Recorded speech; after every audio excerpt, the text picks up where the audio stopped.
Hello and howdy ho everyone, Foxy Games here, and welcome back to Final Fantasy XIV Full Story Playthrough. Things seem to be coming to a head here in Stormblood. Some of our friends have passed out, and they seem to have had their souls ripped from their bodies, and they lie in fitful slumber. And Alice, as far as we know, is the only scion unaffected other than us. So let's have a chat.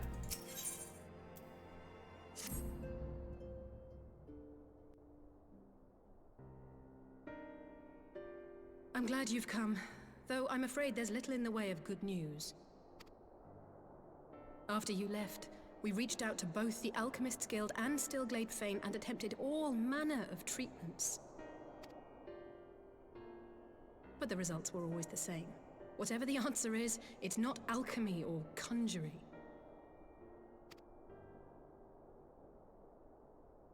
Why did it have to be Y'shtola and Urianger and not me? Out of all of us, they are the ones who could feasibly have solved this puzzle. And Elfino's still missing. Gods, it's all going wrong. Where do we even start? A grave situation indeed. Might I be of some assistance? Oh, Kryle. I see you're fine. Kryle! I did not think you well enough to travel. When word reached me of the plight of our friends, I could not well stay away. As a fellow scion, not to mention your erstwhile mentor, this is one of those times you should feel free to call on me, regardless of my personal circumstances. Yes, I should have thought of that. Thank you for coming, Kryle. We would welcome your insight. And I should be happy to provide it. Now, what's this I hear about Alphino heading into Imperial territory? That boy always did have some funny ideas. Do you remember the speech he gave when he was accepted to the Studium?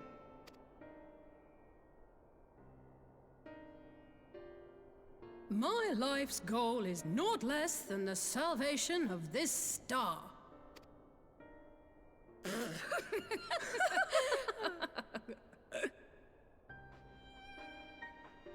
That particular grand pronouncement has been a source of great embarrassment to him, as you know.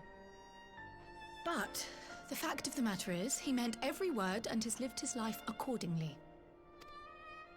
Yes, he remains altruistic to a fault, but I'm worried he was too fixated on his goals to see the dangers, as has happened before.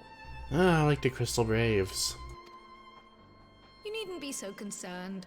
Though his values remain the same, Alphino is not the blinkered boy he once was.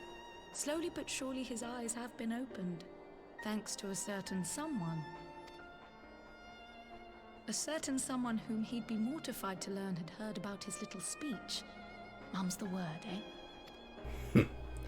I think Alphino gets teased enough. Right, I'd better have a look at our patients. They're in the infirmary, I assume. I'll need absolute quiet, so it would be best if I did this alone. If you'll excuse me.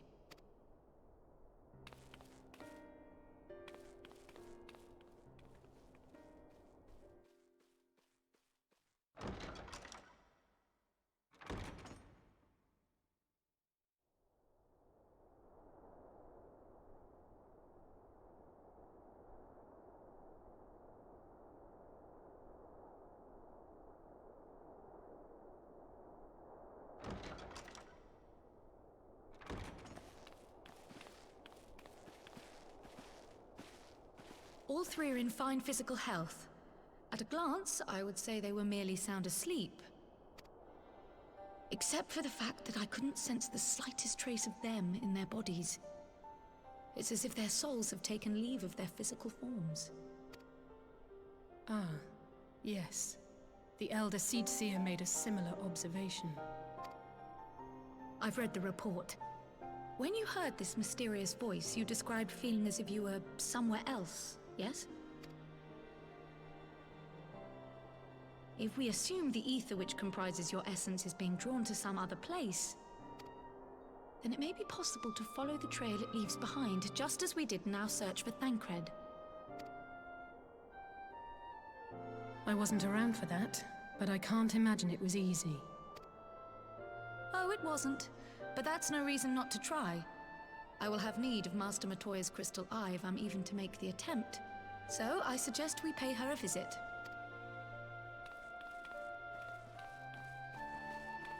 Oh, the old crone's not going to be happy about Y'shtola being affected so.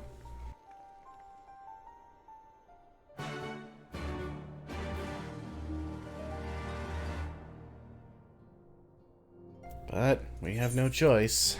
Off to Giovannia then.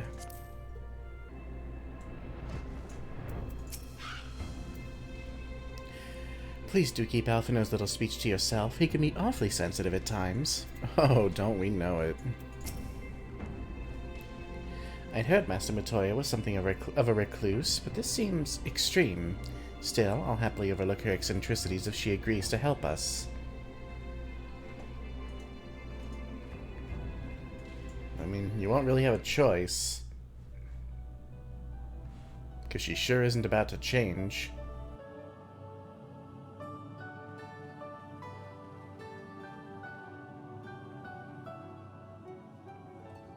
Come to disturb my peace again, have you? I hide myself away in a cave, and still you people insist on pestering me with your problems.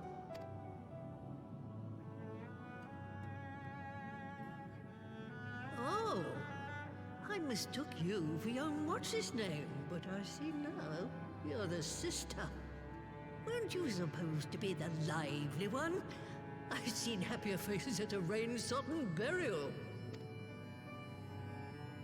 Well, I'm sorry to dash your expectations, but the situation isn't exactly conducive to gaiety. Ha! That's more like it. Stoller used to spit and hiss like a wildcat too. Better for a young thing like you to be filled with fire and leave the doom and gloom to your elders. Now, what exactly does this tragic situation of yours have to do with me? If I may, Master Matoya, we have need of your crystal eye once more.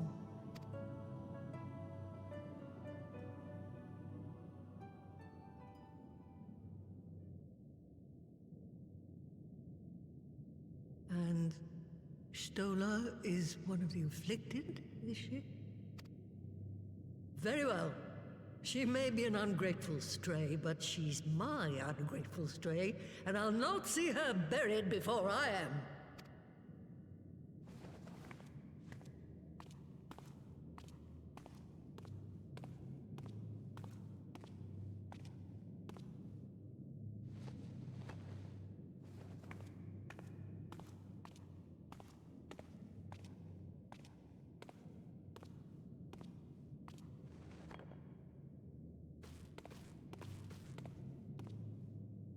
Right.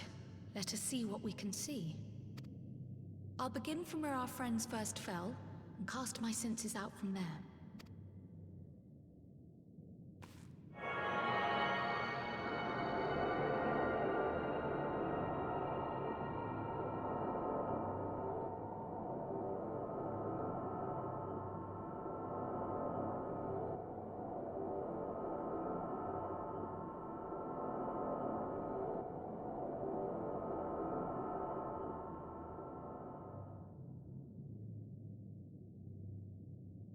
What is it?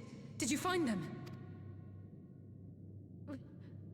This doesn't make sense. How is it even possible? How is what possible? Kryl, what did you see? The threads, they just ended. And no, I didn't lose track of them. I followed them as far as they went. It's as if they were cut off. Could their ether have dissipated if it had? Oh, gods! Their bodies are just husks. It's like the Broodmother's daughter all over again. No, this is different. The Kalyana girl was already dead, body and soul, when Lakshmi effected her resurrection. Aye, let's not jump to conclusions. If their physical forms yet breathe and show no signs of wasting, then it follows that their souls must still be intact somewhere. But where? That's the question, isn't it, girl? Death has not taken them to the ethereal sea, yet there are no tracks left for us to follow.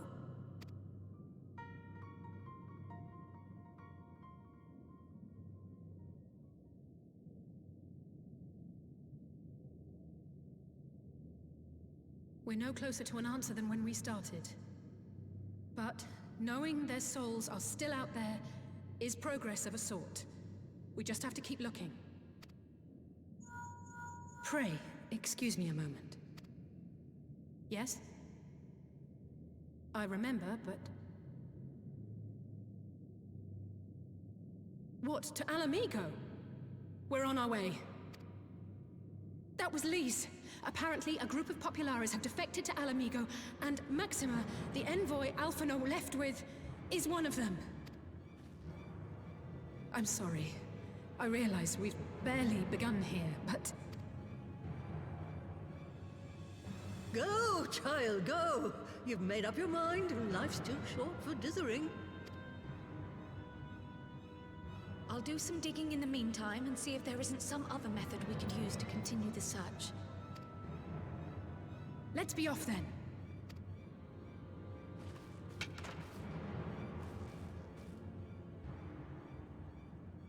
Oh, not again. The enchantment barely seems to take these days. I chalk it up to old age, but I rather doubt it's that simple.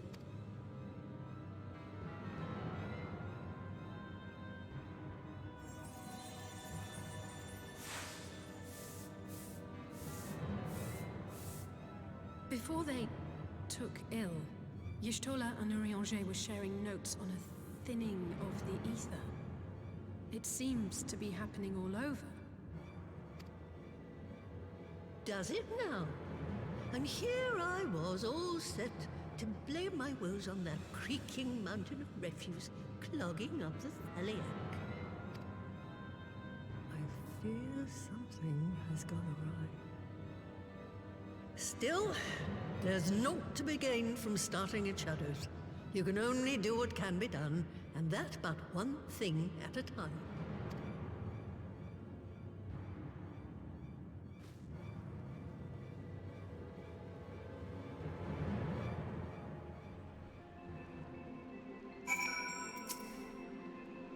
I'm sorry I couldn't do more.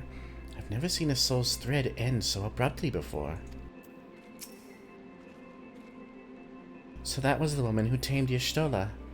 I had the distinct feeling of being grabbed by the scruff of the neck and having the nonsense shaken out of me. Yeah, she does that. When Alphino gets back, I'd like to visit again and ask her what tale she has of grandfather.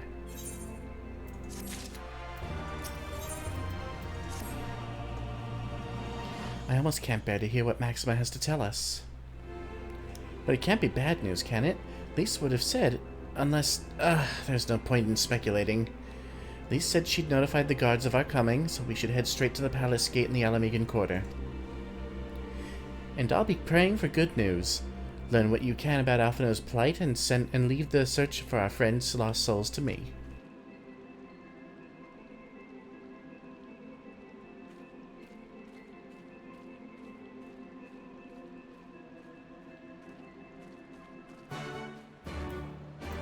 To Ala Mhigo, then.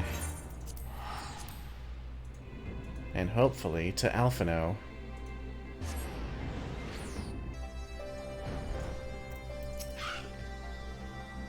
Alphino will be alright. He has to be. Greetings, Scions. The commander told me to expect you. Shall I show you in? Why, yes.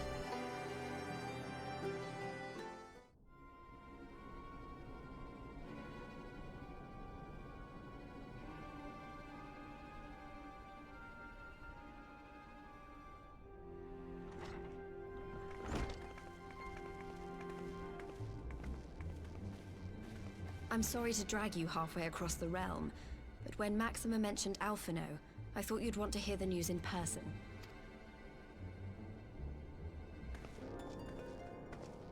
Ah, we meet again. Though I was hoping our reunion would be under more auspicious circumstances. What happened to my brother? Where is Alphino? Never fear, my lady. Your brother was in fine health when I took my leave of him, and I have no reason to assume that has changed. You assume? If you will allow me, I shall endeavor to explain events. Our troubles began not long after we departed Doma. While crossing the burn, we were fired upon by the Emperor's personal guard and forced to make an emergency landing.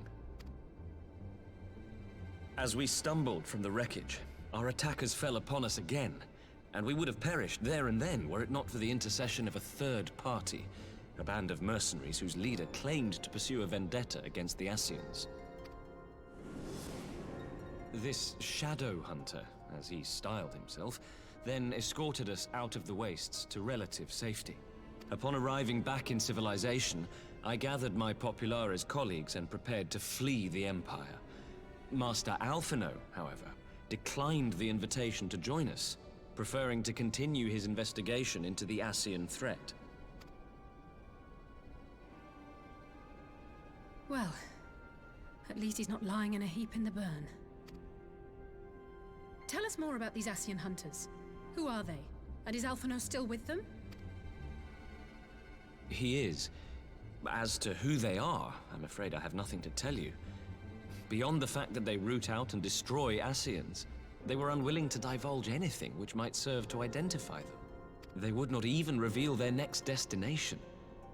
But Master Alphino asked to accompany them all the same. Since parting company with your brother, we've been engaged in a game of cat and mouse with the Emperor's guard. We made our way through province after province, finding the army busy restoring order wherever we went, until we finally arrived here in Ala Mhigo. I cannot thank Commander Aldin enough for giving us such an unexpectedly warm welcome. I'm not inclined to turn away refugees, no matter which land they call home. And if they can tell me how things lie in Garlemald, all the better. On that subject, there is much I would tell you. During the course of our journey, we heard tales that an entire rebel army had been slaughtered in the space of a single night. It would seem my former comrades grew tired of putting down uprisings in the conventional manner, and chose instead to bring a formidable new weapon to bear. Details were sparse, but the rumor alone was enough to dampen the flames of rebellion. I have also heard reports that several companies have withdrawn from their designated provinces and begun marching westward. It is my assessment that the Empire's forces are mobilizing for a large-scale military engagement. Westward? You mean they're getting ready to invade Ala Mhigo? We knew this was coming, but not that it would be so soon. We've barely even begun to shore up our defenses. They won't stop an invading army. No, they won't. Dispatch messengers to the Alliance leadership requesting reinforcements, and send word to our officers in the field to hasten completion of those border fortifications. Prepare to meet the Imperials head-on! No matter how quickly we act, we still want for time. When the enemy comes into view, our best recourse will be to open negotiations with their commander, and see that the ensuing proceedings take as long as possible. Would you and Alize head to Doma and let Lord Hien know about this? I'm sure he'll want to hear about Alphino too. Consider it done. We'll send word when...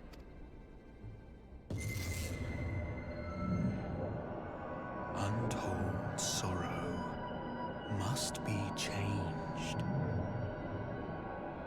Ahead looms a calamity. Beyond become instant. Throw wide the gates.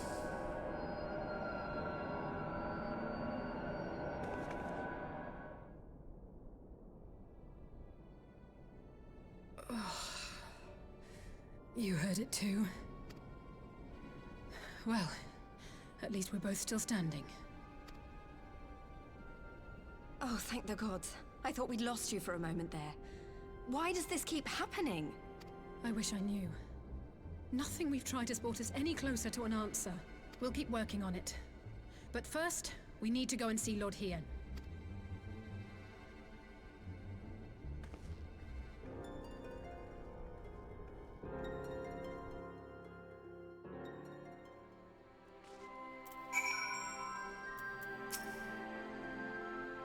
So Alphino is safe, for the present at least.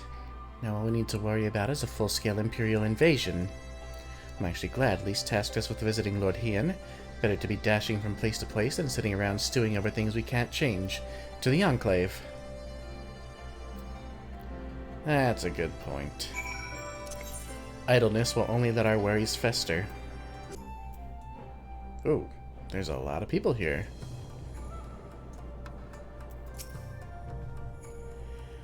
I am come to represent the lands of Nagxia. Long have we struggled in defiance of the Empire, waiting for just such an opportunity as this alliance presents. Might be good timing, then. A Damascan Fusilier. The fall of Rabanastre was not the end of our nation. We who survived retreated underground and have been gathering strength to mount a counteroffensive. Damascus will rise again. Cyrena! After their humbling at your hands, Magnai and his Orinir have spent every waking moment upon the training fields. Defeat does not sit well with the sun and his children. Good. The Imperials have enjoyed the freedom of the Ruby Sea for long enough. 'Tis time they paid their dues. Indeed. We of the Blue Kojin will not submit to the Empire's tyranny. If only our red brethren would awaken to their folly. Well, maybe once they're dead. Alone, Doma could accomplish little against the Empire, but in concert with the allies who have gathered here today, we might do much. Foxy, you have arrived in time to witness the beginnings of a new alliance. Our proposal struck a chord with many of our neighbors, I am pleased to say. Well, that's good. We're gonna need them.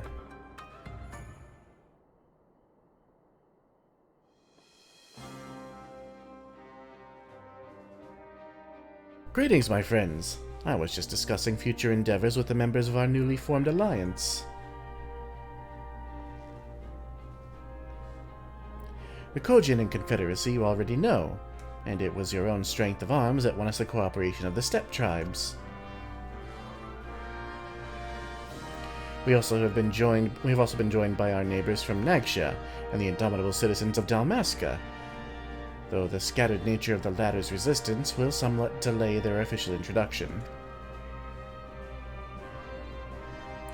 These proud peoples have united under a single purpose, to stand against the tyranny of the Garlean Empire.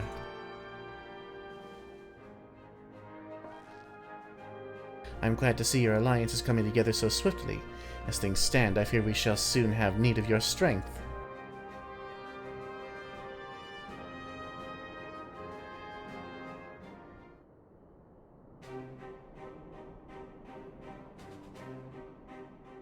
I thank you for bringing me news of Alphino.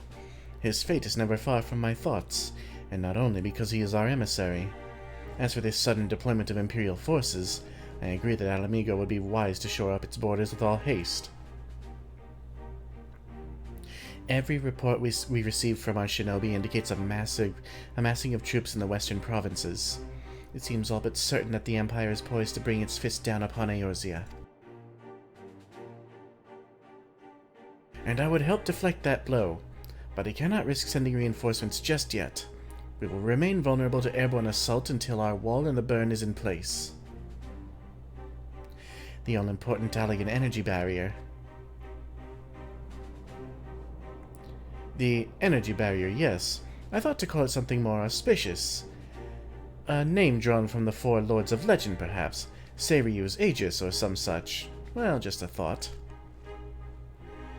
The Ironworks engineers report that they have finished calibrating the generators and are ready to proceed to the testing stage. Have you the time to attend the first test?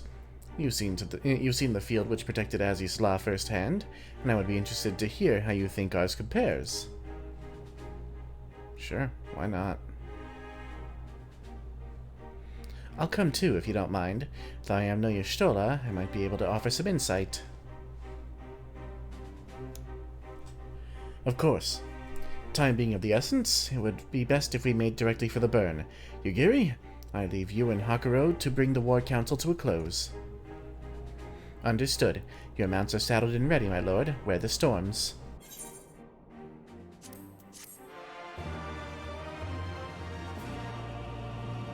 Back to the burn, then. As expected, Suino Sato failed to answer the call. Not that I blame the Ruby Princess. Enlightened as she is reputed to be, it could be no easy task persuading her people to relinquish their long-held isolation. You obviously have some idea of what to expect, having seen the barrier at Aziz's La, but having not had that pleasure myself, I'm exceedingly curious to see a wall capable of keeping out one of those massive Imperial airships. We will cross the burn by Yol and Falcon as before. Join me at the overlook near the House of the Fierce.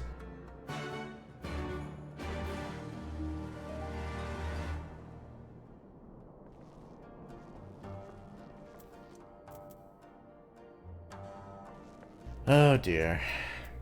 Well, I sure hope the Empire is kind enough to wait until we're ready to meet their invasion head-on.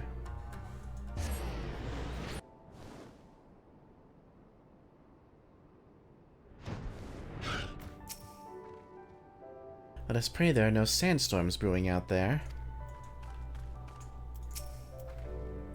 Give the word when you are ready to take wing. Let's go.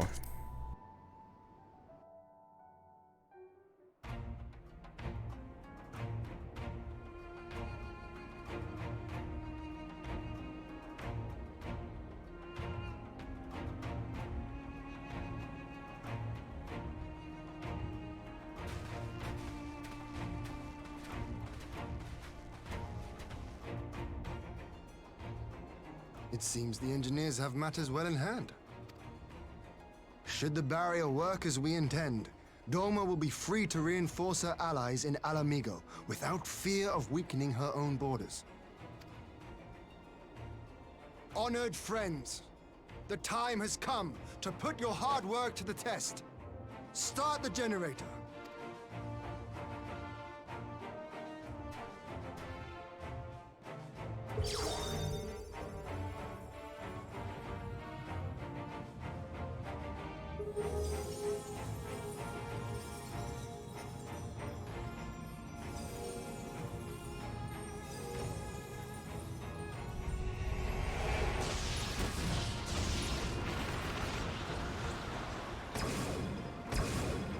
Node 1 is operational.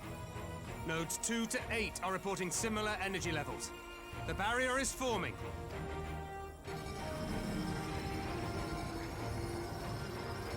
$1,000 yards, 2,000, 3,000. Expansion remains smooth. No fluctuations detected.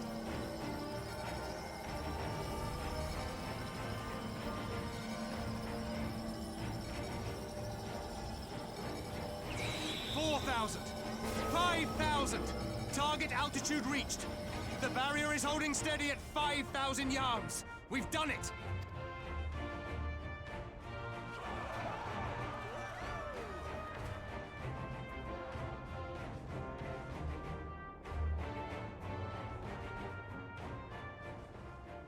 Is that an Imperial airship? Of all the rotten timing. But this is a gift, Mistress Alize. They can test our new wall for us.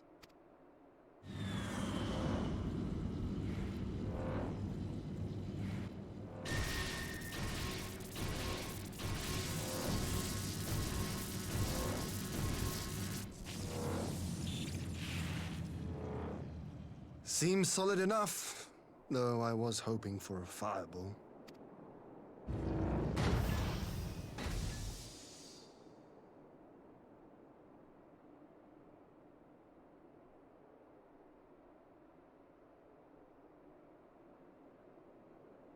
You'll be glad there wasn't one.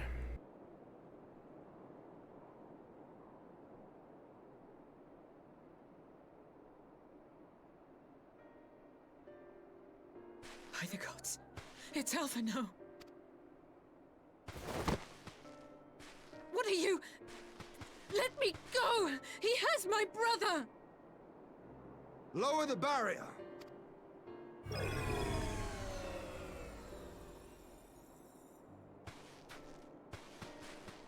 We don't want you smacking into that big wall of lightning.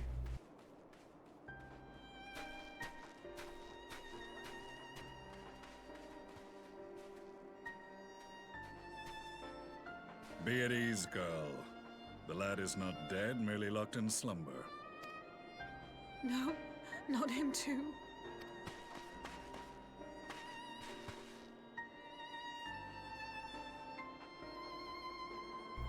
So when we felt it before, it wasn't after us.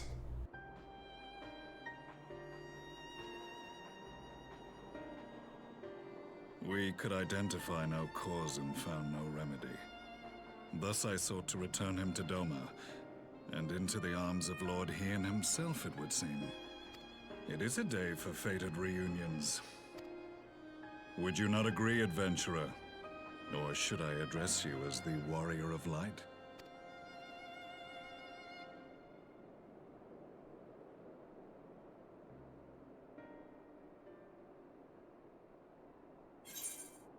Gaius van Baelsar. Aye, Gaius van Baelsar, the Black Wolf. That was the title I was given, one I have long since relinquished. Stand down. The legatus of the 14th Imperial Legion died in Castrum Meridianum. I am no more than Gaius Baelsar, a man without rank or allegiance. Impossible! There's no way you could have survived! Do you remember how it unfolded? How I was deceived by La Habrea? How I was convinced that reviving the Ultima weapon would allow me to bring peace to Eorzea? The Ascian used me, as he used so many others, all to further the restoration of his wretched god. Yet even with the might of Alec at my command, you bested me. And as the Praetorium went up in flames, I was content to burn along with it. For a moment at least. A moment of folly. To surrender my life thus would have been to betray all who died for my cause. It was for them that I dragged myself free of the rubble, and swore vengeance on the Ascians.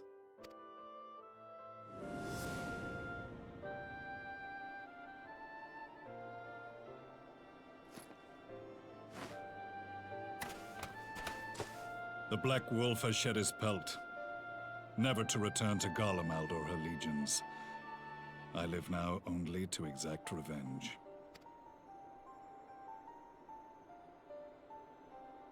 My principal quarry was to be La Habrea, whom I gather you have since ushered onto oblivion. But so many more remain, long as their kind lurked in the shadows, laboring to sow chaos throughout our world. I would see each and every one dragged into the light and put to the sword. Are the Scions not of like mind? In this single respect, perhaps. Then I shall continue the partnership the boy began, and share what intelligence I have acquired. Among the Ascians, the Black-Masked Ilk are subordinate to those who wear red.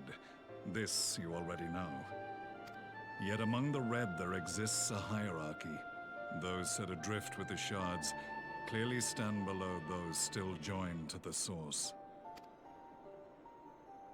Nabriales, who once dared to intrude upon the Rising Stones, belonged to the former group, and while he was indeed a dangerous foe, his powers were inconsequential next to the paragons of the source. The first was La Habrea, who plagues us no more. There is also the white-robed Elidibus, and the elusive Emmet Selk, about whom little is known. We have files on La Habrea and Elidibus, but I believe this Emmet Selk is new to us? As I assume my brother told you, we have evidence to suggest that an Ascian now walks in the body of the Crown Prince. Have you identified this interloper? Elidibus seems the most likely culprit. As emissary, it is his role to maintain the equilibrium between darkness and light. Your many deeds in Hydaelyn's name have upset the balance, and I believe he seeks to restore it by throwing his considerable power behind the Empire, As a leader of the Ascians, he is one of our primary targets. It was on the trail of this very prey that the boy and I came across the scene of a failed uprising. In the absence of a single Garlean casualty, we inspected the bodies of the rebels, and the lack of any external injury drew my immediate attention. They had been slain by Black Rose, an alchemical invention of the Imperial Army. When I yet served as legatus, I ordered its production halted, and all stockpiles destroyed. Toxic gas is not a tool of conquest, but of extermination. Toxic gas? This must be the new weapon Maxima warned us about. Something deadly enough to sweep away all resistance in a matter of hours. Gods. You don't think they're planning to use this in Ala Mhigo, do you? Put your fears to rest. We infiltrated the production facility and destroyed all existing stores of the chemical along with the plant itself. Even should they rebuild the operation, they will not soon manufacture another batch. Regardless, I would draw your attention to a directive we discovered in the plant's records.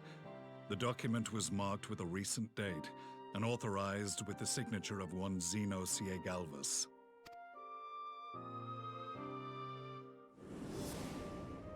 A dead man signing the death warrant for thousands. 'Tis bad comedy.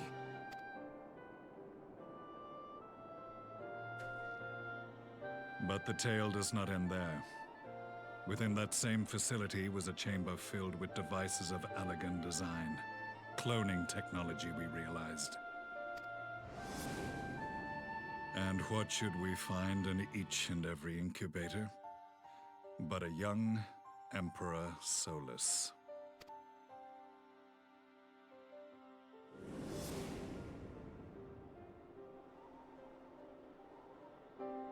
All of which prompts the question. Were the Ascians responsible for these abominations, or was it the will of the Emperor? I must know which hand guides the Empire. Though I have given up my rank, I am yet a son of Garlemald, and I will fight for the future of my homeland. It is time I return to the hunting of shadows. We should focus on our common foe. To reopen old quarrels now would serve no purpose. You saved my brother's life, so I'm willing to let sleeping dogs lie. But in truth, it's not my decision to make.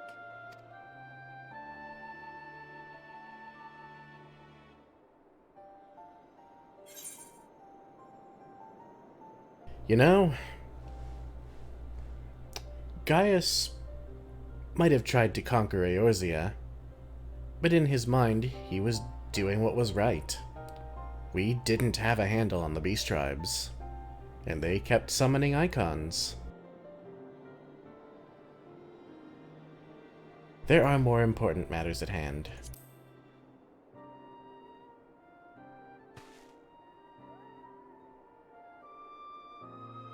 There was a time when I scorned those who placed their faith in false gods, even as I, in my blinkered conviction, place mine in Ascian promises.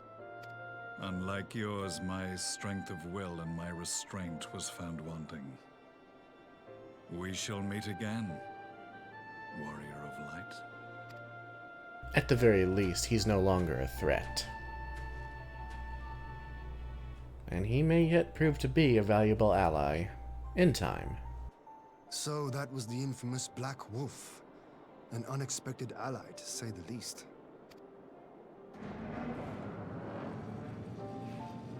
Now, aren't you glad you didn't blow that ship up? Well, I am content to leave the fine-tuning of the barrier to cleverer minds.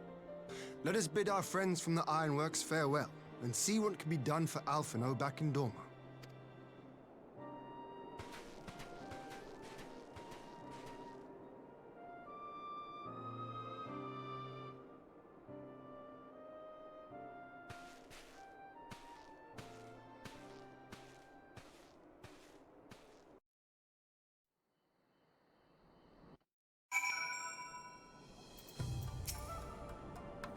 What uncanny timing that Master Alphino should be returned to us just as we were testing the barrier. I only hope a cure could be found for this malady. Otherwise, the War Council has ended in unanimous agreement. To forestall the Empire's expansion plans in this region, our allies are willing to send troops to fight in Eorzea. Oh, that's good. Even should our alliance send a contingent to Eorzea, I will stay here in Doma with the remainder of our forces. As much as I would enjoy taking Imperial heads at your side, we cannot leave our borders undefended. Oh. Stay there.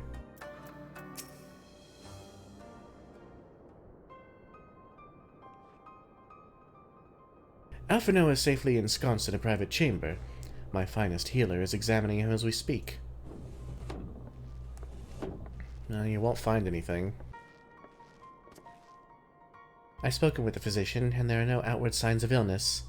Alphino is lost in a sleep from which he cannot awaken, just like the others.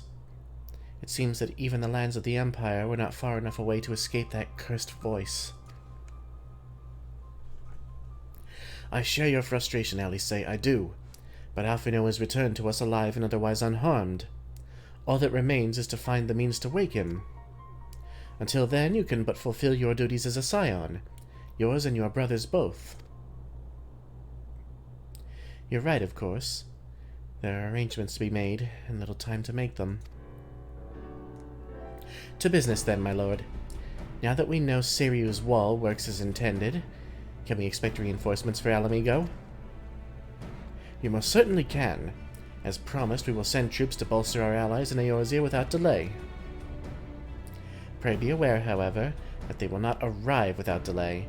Save for some few who boast teleportation magics, the bulk of our force must be transported by sea, a lengthy voyage for which the smaller vessels favored by the Confederacy are ill-equipped. Accordingly, I mean to enlist the assistance of the East Aldenard Trading Company in finding suitable ships.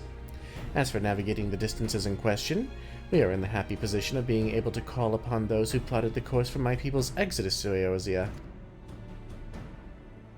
Beyond the procurement of ships, I think it unlikely that our East Aldenard friends will consent to any involvement in military operations, but I am certain they will afford Alphino a berth aboard one of their vessels. I shall have a chirurgeon accompany him every elm of the way to the Rising Stones. You have my thanks, Lord Hien. Yugiri, I will go on ahead with our friends to Ala Mhigo, enlist all those capable of teleportation, and put them at the disposal of the Eorzean Alliance as soon as possible. They will form the vanguard. Yes, my lord. This is exactly what we'd hoped for. Lisa and the Alliance leaders will be glad indeed to welcome the combined strength of the East.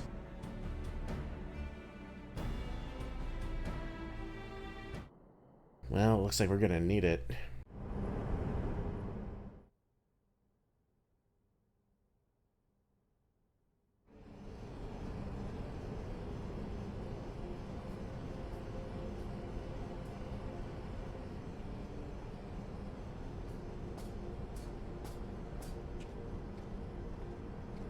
Our supplies at Black Rose have been ruined, but the new plant is already under construction. We should have the first batch ready in time for the offensive, Your Radiance. See that you do.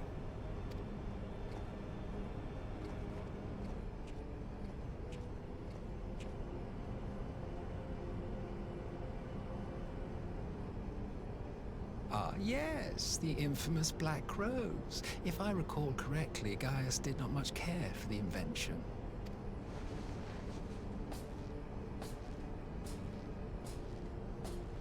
A ruthless and indiscriminate weapon indeed, this airborne poison. It seems you are capable of making decisions worthy of your bloodline. With no gift for sorcery, we Garleans must look to Magitech to even the odds. If it spares the needless deaths of our soldiers and serves the cause of this empire, there is no method I would not employ. How very noble of you. Truly, though, I must commend you for embracing your role as Emperor. You play the part of the determined ruler well. Sometimes even I catch myself believing.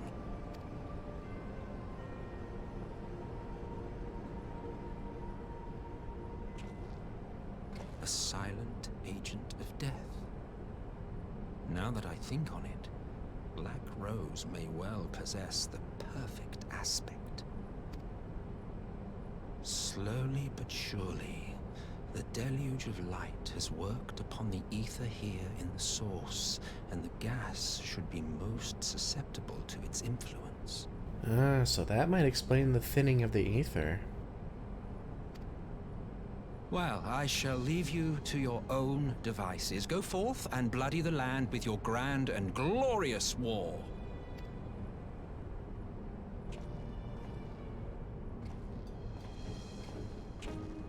While you do what, precisely?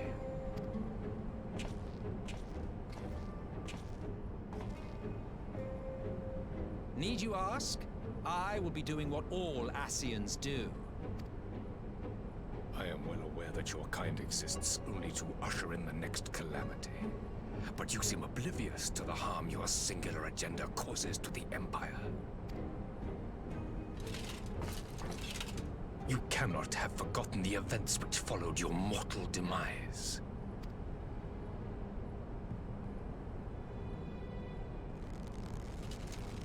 Our homeland was plunged into civil war for your failure to name a successor. The edifice you so carefully constructed was but a hair's breadth from collapse. Are you truly so naive? You thought me oblivious to the consequences of a departure so painstakingly timed? It was by design? Well, of course it was. Though I will admit the resulting panic exceeded even my wildest expectations. But how can you be surprised? Throwing the world into disarray was the very purpose for which this nation was, as you say, so carefully constructed.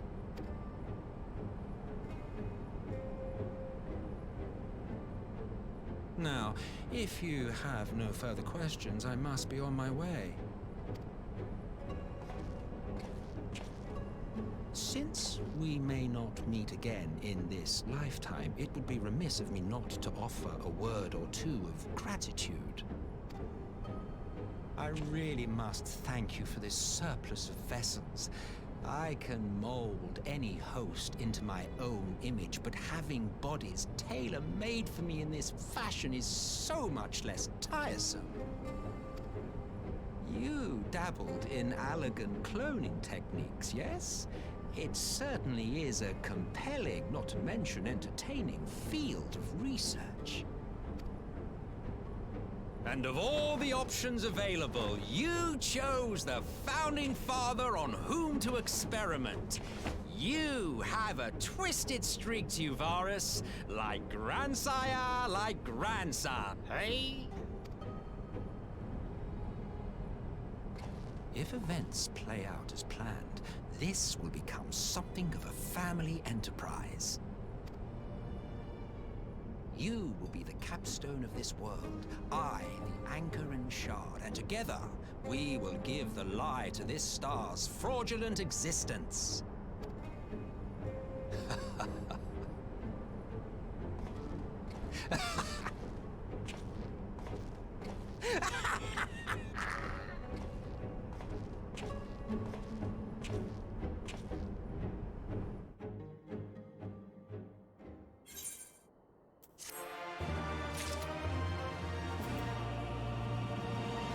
Well, things are not going well in Garlemald, or perhaps they're going a little too well.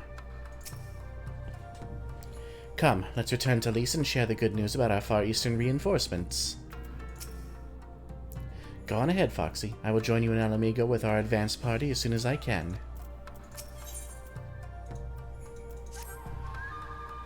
We must leave now to convene with Eorzea's leaders, and it may be some time before I return to Doma. Hakuro, I leave you in command. My lord. I shall assemble an advance party with all haste and join you in Ala Mhigo forthwith. I just received word from Lys. The Alliance has established a base camp near Ala Mhigo's northeastern border. Once we've arrived in the locks, we're to report to a resistance officer stationed in Porto Pretoria, who will point us in the right direction. Let's not keep them waiting.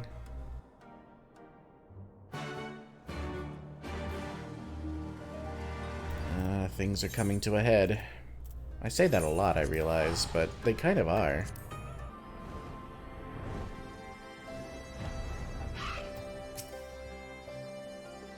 Here we are again, ready to fight the same foe.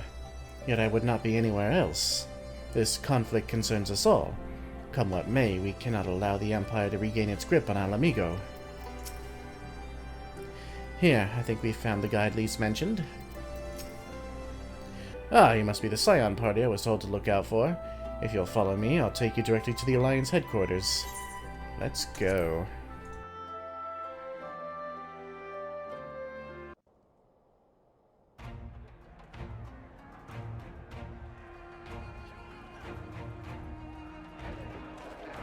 Well, they're all in good spirits.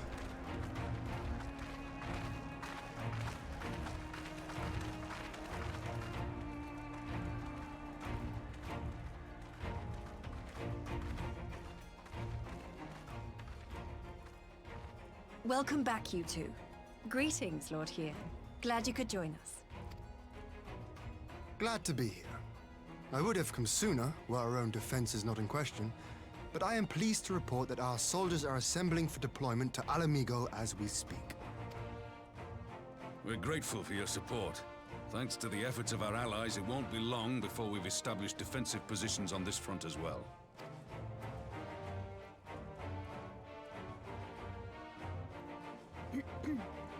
We have some good news too. Alphino has come back to us. As for the bad news...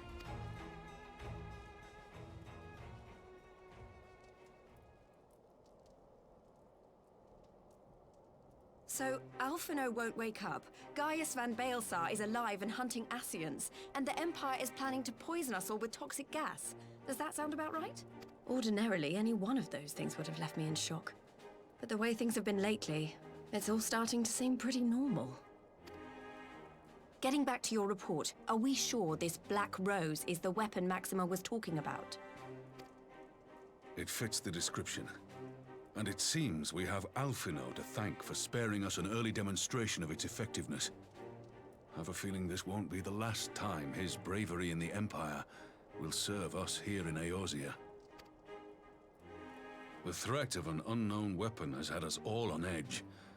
But now that we know what we're dealing with, we can take steps to defend against it. As for Gaius, I'm not sure what to think. Am I happy he's alive? Not in the slightest. Am I happy he's hunting Ascians? Aye, I'd have to say I am. Oh, speaking of Garleans you didn't expect to see, we have a tale of our own, as it happens. When we sent envoys to the Imperial Army to request talks, they returned with the message that Varys Zos Galvus would be attending. The Emperor himself. Well, Varys did sanction the Popularis peace mission. But knowing that an Ascian walks in his son's skin, I do not see how we can trust him or anyone from that nest of vipers.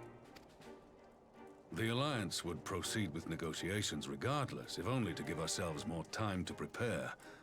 We do, however, require your cooperation. Right. Yes. So, as a condition for the talks to go forward, the Empire has requested that a member of the Scions be present. There'll be a representative from each Alliance nation, of course, but I'm afraid we have to ask that you come along too.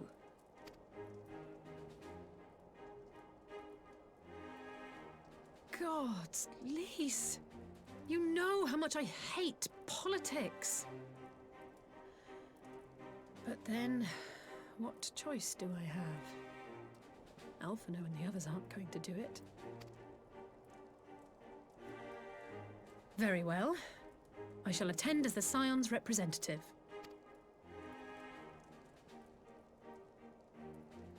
In case you're wondering why I didn't ask you, the Empire also requested the presence of Eorzea's champion.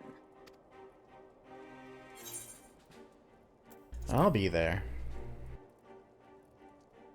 That's settled then. We don't know what Varus means to bring to the table, or why he wants you there, but having you close at hand will make all the difference. The meeting will take place on the border. Anticipating an early assault, we mean to position the bulk of our forces nearby. The Alliance leaders should already be on their way. Once you're ready, we can head out and join them.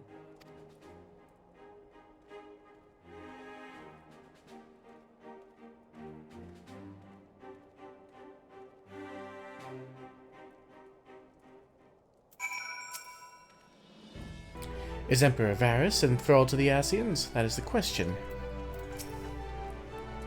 If Sharlayan could not negotiate peace with the Empire, I rather doubt war can be avoided here. But every moment we steal for our preparations will count in the final reckoning.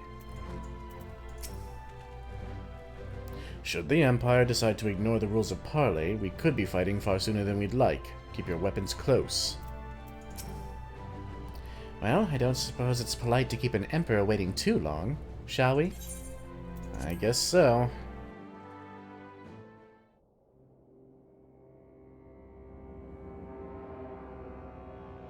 God, he looks like he's ready to start a press conference with those flags.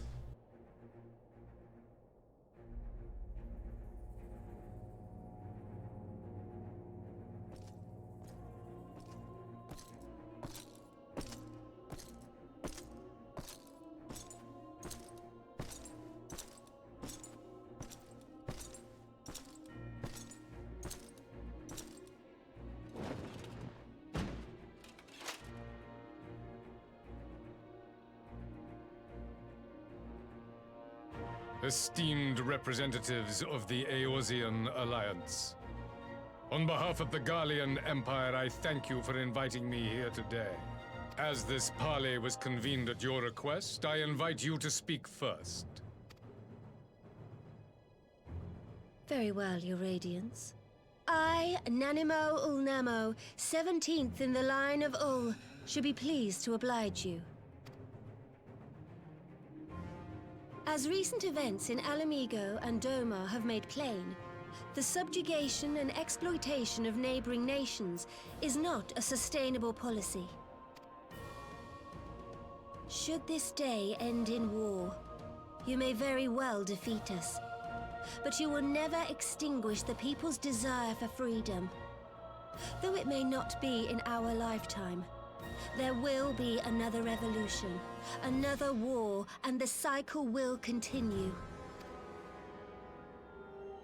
Doma has entered into a concord with the nations of Eorzea, a partnership wherein we recognize one another as equals.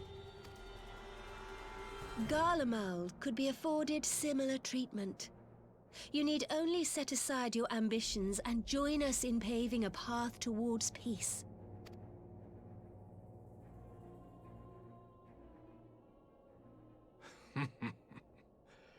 You will not win me over with sophistry, Your Grace.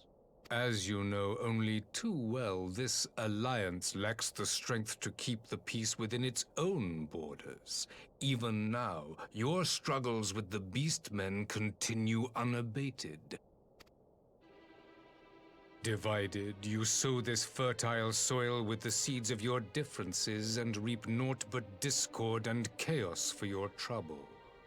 Eorzea must be united under one leader, one purpose. I would offer you both and bring an end to your strife.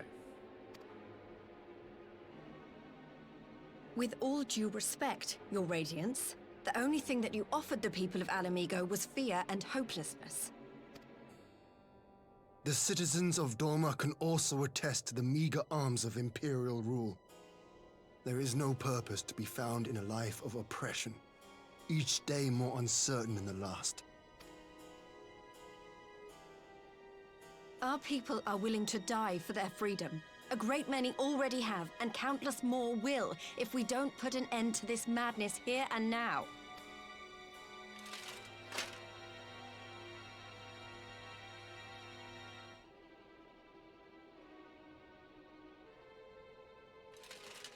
We brought order and stability to your lives.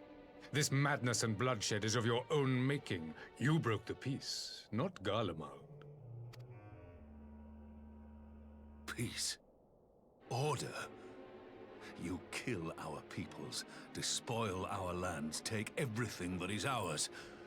And what? You expect us to lick the boot that grinds our faces into the dirt?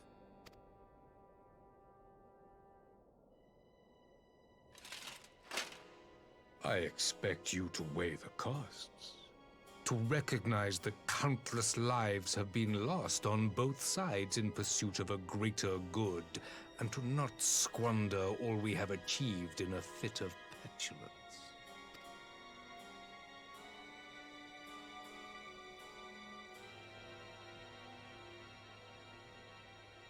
Your Radiance. I fear I can personally attest to the dangers of pursuing one's vision with such righteous fervor. For 1,000 years, the Holy See of Ishgard waged war with dragons. 1,000 years of sacrifice, of sorrow and hate, in which we bathed in the blood of friend and foe alike. Had it gone on any longer, we may well have drowned. Yet we have chosen to raise ourselves out of this bloody spiral, and have since made peace with our former enemy. So I understand. No doubt the dragons were more receptive to your overtures in the wake of their leader's demise.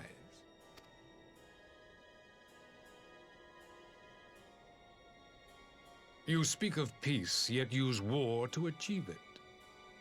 Your father would not have bothered to obscure his intent with honeyed words. He understood that strength is all that matters in the end.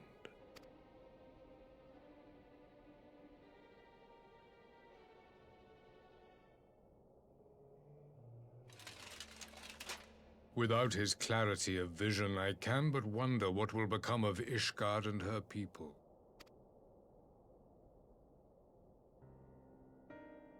There was a time when Garlemald, too, lacked a leader of conviction. Weak and unable to wield magic, we were at the mercy of the strong, from whom we sought refuge in the bitter cold of the north. Were it not for the discovery of ceruleum and the subsequent development of magitech, we might never have gained the power to take back that which was rightfully ours.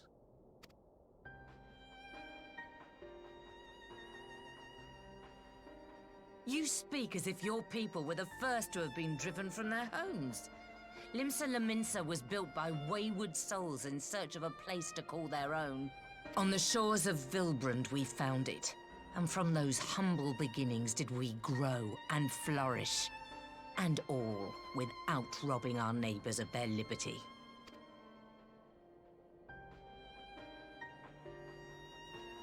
So saith the pirate. Am I to believe that you simply asked the kobolds to yield up their lands and that they were happy to oblige you? That you did not drive them out like rats in the hold of one of the many ships seized by your privateers?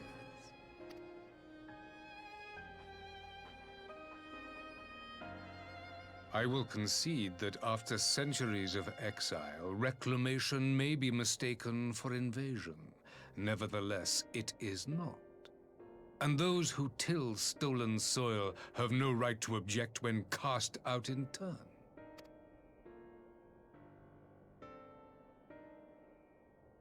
Your uncompromising nature rivals that of the Ixal. They too lament circumstances which they themselves perpetuate. Were they but to embrace peace, we would welcome them with open arms. Indeed, some few have done just that, and now receive of the 12's Wood's bounty. Would that your people might learn from their example.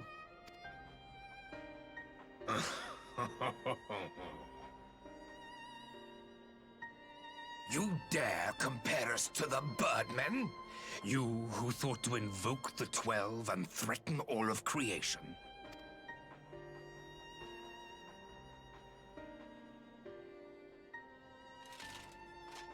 I came here in the hope of finding some speck of common ground, but I see now these discussions will accomplish nothing.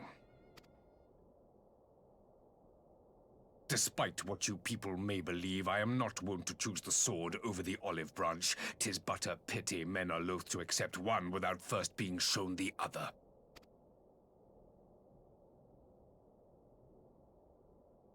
Wait! I beg you.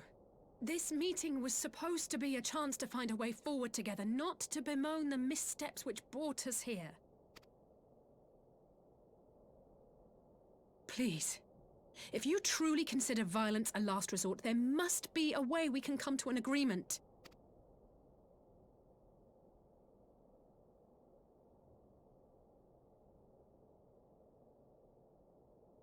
As Mistress Alisaie says, we did not come here to bicker over the past, but to discuss how we might strive towards a brighter future. Emperor Varys, may I suggest a short recess, that all present might compose themselves prior to beginning anew?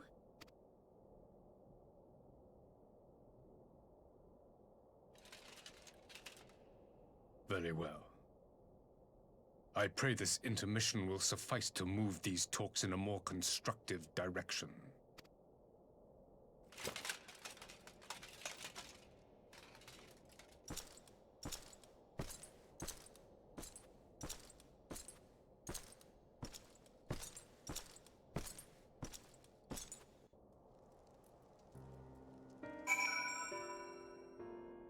Well, that could have gone better. 'Tis true that Limsa Lominsa's beginnings were not wholly honorable, but our old wrongs do not make the Empire's deeds right. I do much wonder at Emperor Varys' decision to attend these negotiations. It is plain he has no intention of hearkening to our entreaties, but then what is his goal? Varys holds fast to his ideals, just as I knew he would. He will not be swayed from his path. For years we have warred with the Empire, and with no end in sight. A parley such as this represents a unique opportunity, and I would not squander it with bitter words. Why do I get the feeling the Emperor is hiding something? For a moment, I feared our talks would descend into violence there and then. Alisaie speaks of her dislike for politics, but her honest plea may very well have prevented an early battle. Whatever rebuttal I had in mind was lost when Varys mentioned my father. The man is certainly skilled at keeping his opponents off balance. Well, he keeps an entire empire in order. It's to be expected. Phew, this is really not my forte. After his Radiance's little performance, it was all I could do not to swear at him. I honestly don't know how I ended up playing the mediator. I just asked myself what Alphinaud would have done, tried my best to do the same, and by some miracle it worked. But there really is no common ground to be found with that man, nor do I think he looked for any. So the question becomes, what did he come here to do? Because you may be certain it wasn't to make peace. Whatever it is, I can't make it out. Not yet, at least. If we do have a little time before the parley is due to reconvene, though, so why not try consulting our illustrious leaders? Mayhap they have some insight to share. I mean, we already just talked to them, but sure. I will say one thing for this Varys, he is well versed in Eorzean history. His interest in our affairs is that of a beast in its prey. The conqueror would know his enemies. All should know their enemies, yet there is much and more we do not know about the Empire. I'm sure Varys would be happy to tell you more. Ha! You would have me ask the Emperor himself. Well, mayhap there is some wisdom in that. If we can skirt the storm of his displeasure, we may yet come to our answers, even if it does mean sailing close to the wind. Does everything have to be a nautical reference to you? We get it. You're a pirate. 12 have mercy, but for Lady Alisaie's timely interjection, we might well have come to blows at the negotiating table. Not that Emperor Varys left us with a great many options. Is unconditional surrender all he'll accept, do you think? Ere he arrived, I'd have said yes, but having heard him speak, I cannot help but think he came with some other end in mind. Exactly. He's building up to something, I know it. How then should we approach the rest of the parley? Have you anything to say, Warrior of Light? Invite Varys to explain himself. You believe he is more apt to reveal the truth if we put him at ease? Mayhap you're right. Thank you, Foxy.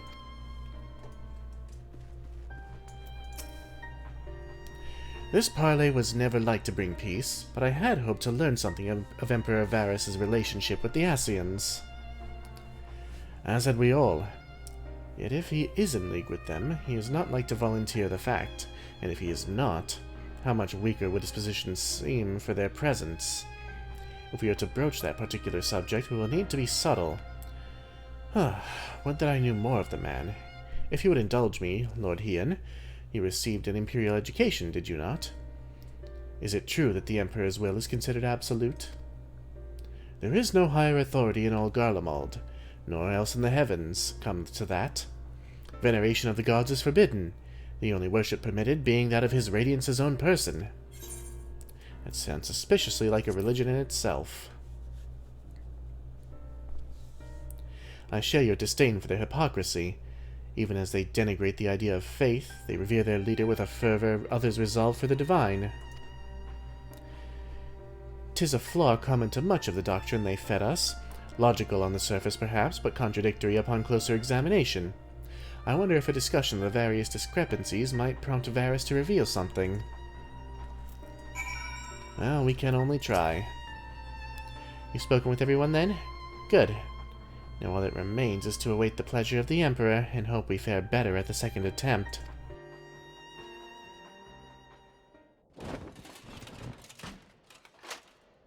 Now then, who would have the floor?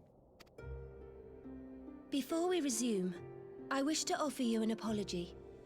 After you graciously accepted our invitation to discuss an armistice, we have done naught but rebuke you at every opportunity. I believe I speak for all of us when I say we are deeply sorry for our discourtesy.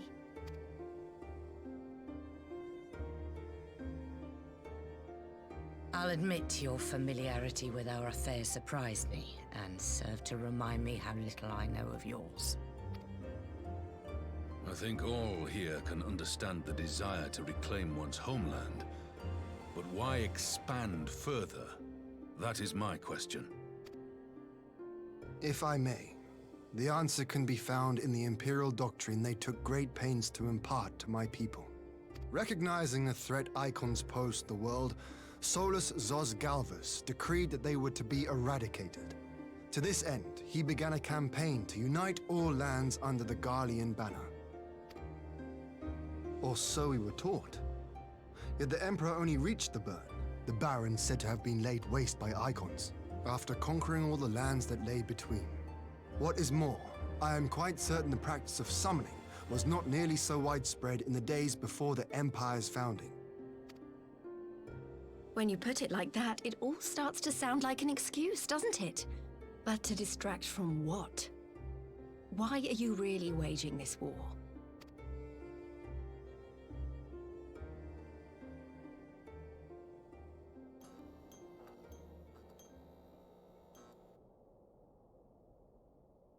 Finally, you ask the right question. I can but hope you heed mine answer and at last accept the righteousness of our cause. My goal is this: to return the world to the way it once was, the way it was always meant to be. In doing so, mankind will be made whole once more.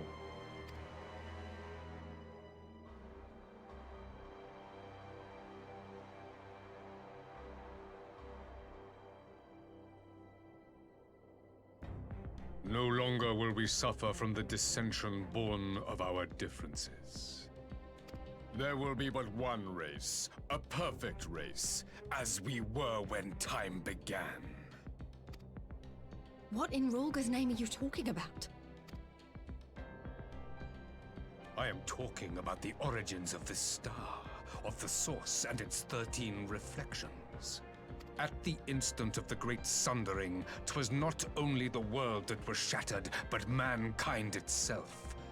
Thus were we divided into myriad races, each with its own unique imperfections.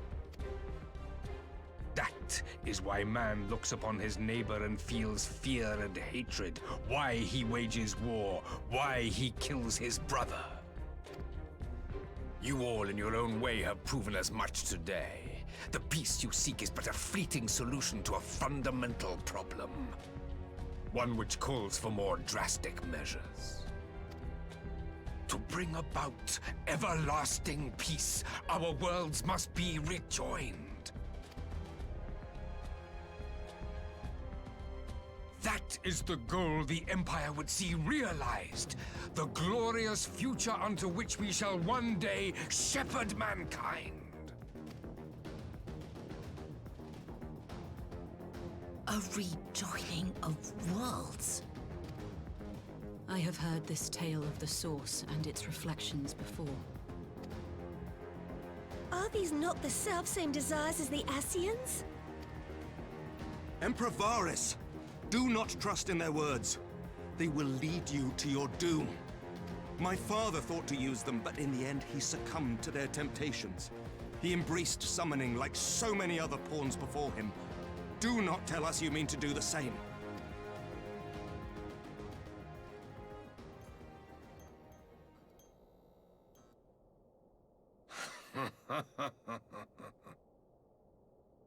To be a pawn, free from the burden of choice, would be a blessing.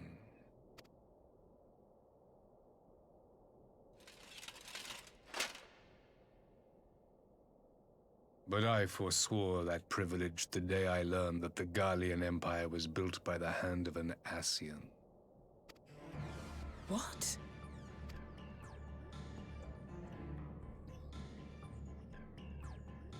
Yes. My grandsire, the former Emperor, is of their number. And who better to build an empire capable of bringing about the calamitous change we desire? Would you condemn me for this alliance? For bowing to the will of these shadowy masters, when the prize is true and lasting peace?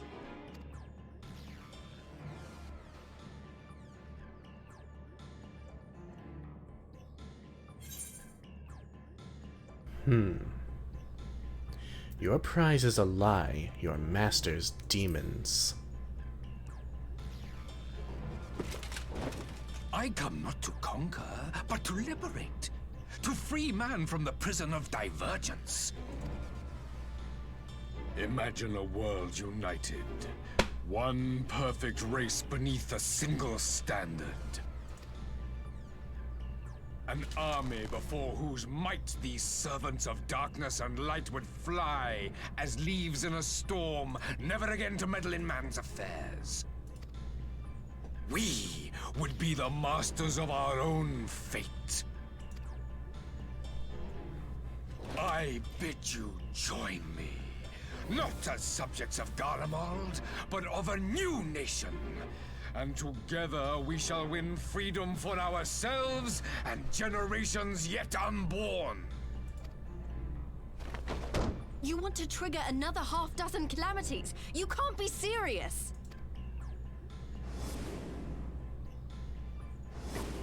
Have you forgotten how many died? There will be no one left. Do you truly imagine we would aid you in your bloodletting? It is unthinkable! Unconscionable!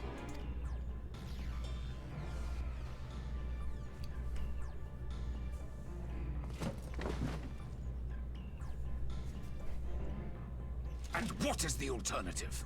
To be as cattle waiting for slaughter? I would have us work together, that we might take fate into our own hands! Into your hands, perhaps. But what of the other worlds, your radiance? With every calamity, you obliterate a star and every soul that dwells on it. To the Ascians, we are all but tiny, momentary specks within an indifferent universe. We cannot hope to oppose them until we have been made whole once more.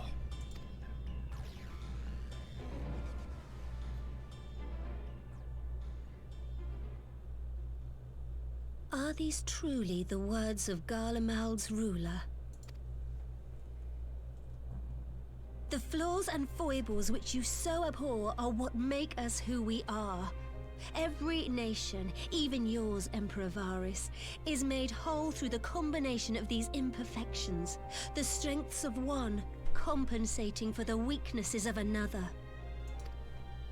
While it is true that man succumbs all too often to anger and avarice, he may yet overcome his baser instincts through the forming of bonds with others, fostering community and cooperation. That the protector of an empire should not only reject these fundamental truths, but seek to change them at so dear a cost to life is indefensible. Such a man is not fit to govern.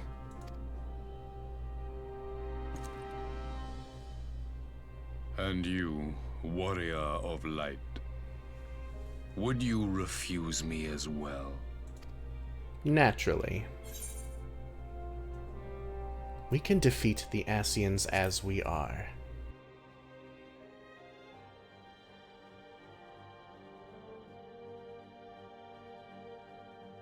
And have.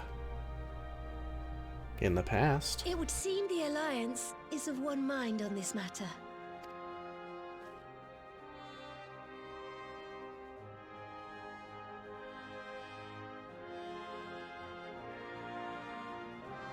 You Eorzeans never cease to disappoint me.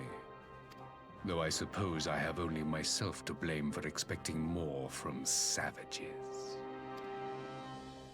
This discussion is at an end. I bid you make ready for our next meeting. It will not be at the negotiating table.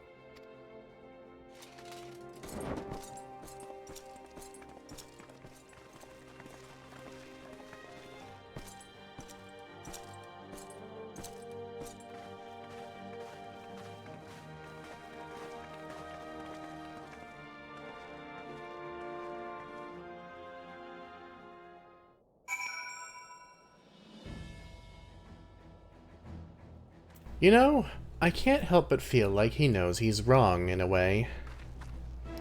Like, he came out to tell us all this. Why?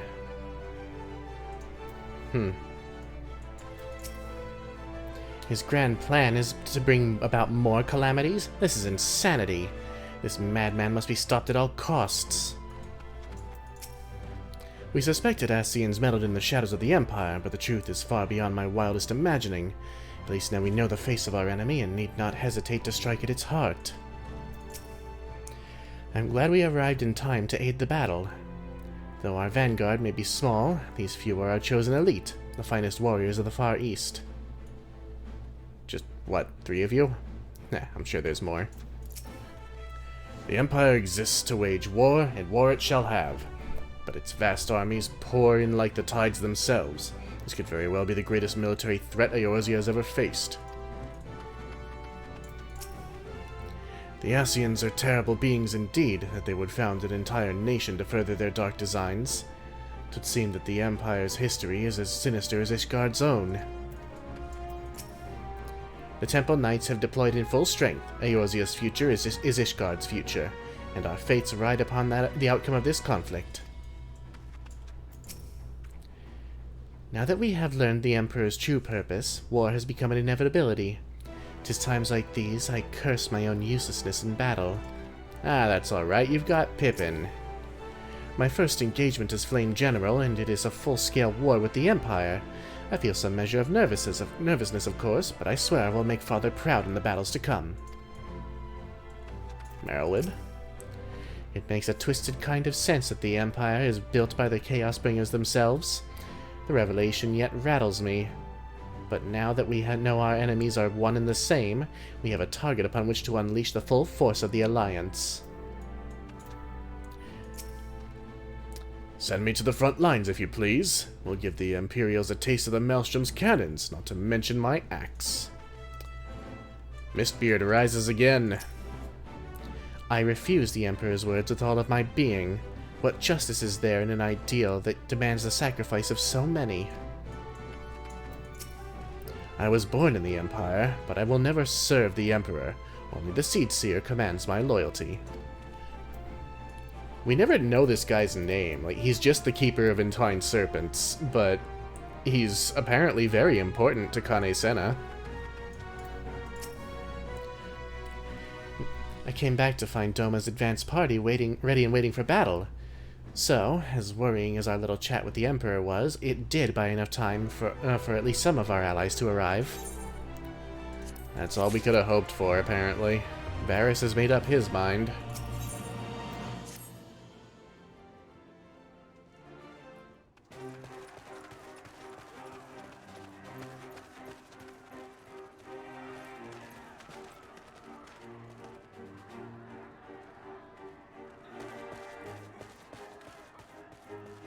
I'm not sure what I was expecting from our meeting with the Emperor, but it wasn't that. Still, at least we know now what he's really after. Aye, a future built on a mountain of bodies. I too want the Ascians dead, but not at any cost. The last of the reinforcements from Dorma arrived not long ago. I pray it will be enough. Given the Emperor's stated goal, this is a battle we can ill afford to lose.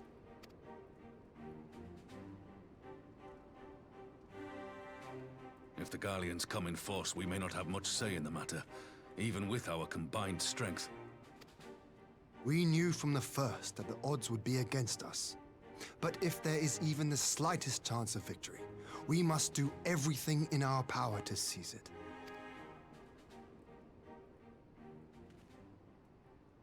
We must seize it, full stop. Here!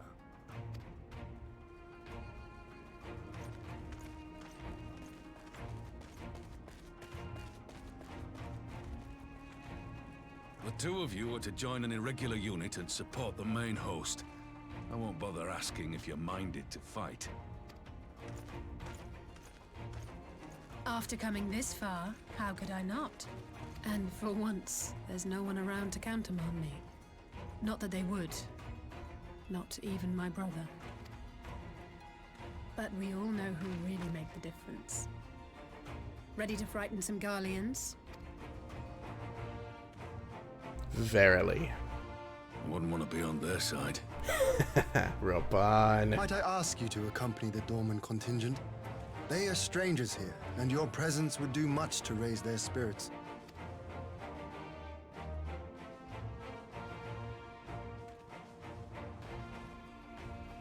We would be honored. When our people stride out with you in their midst, I dare say the Eorzeans will feel an ilm taller themselves. High spirits have a way of spreading. What I wouldn't give to join you. But my duties as field commander will not allow it. I'll leave the front lines in your capable hands.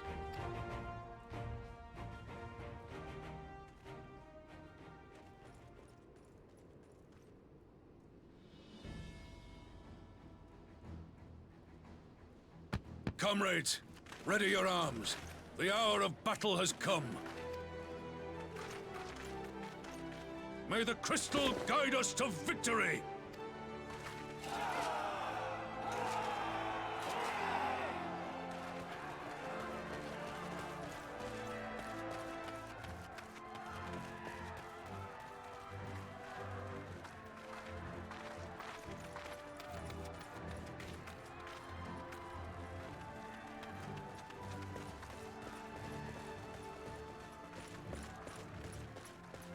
Since the others couldn't be here, we'll have to fight twice as hard.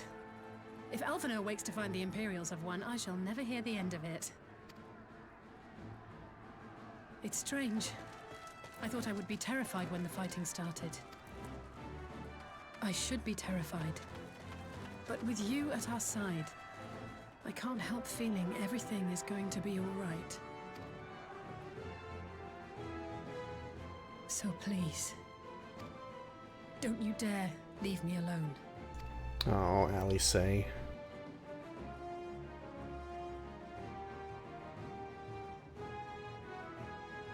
No matter what happens, we have to survive together. And that we will.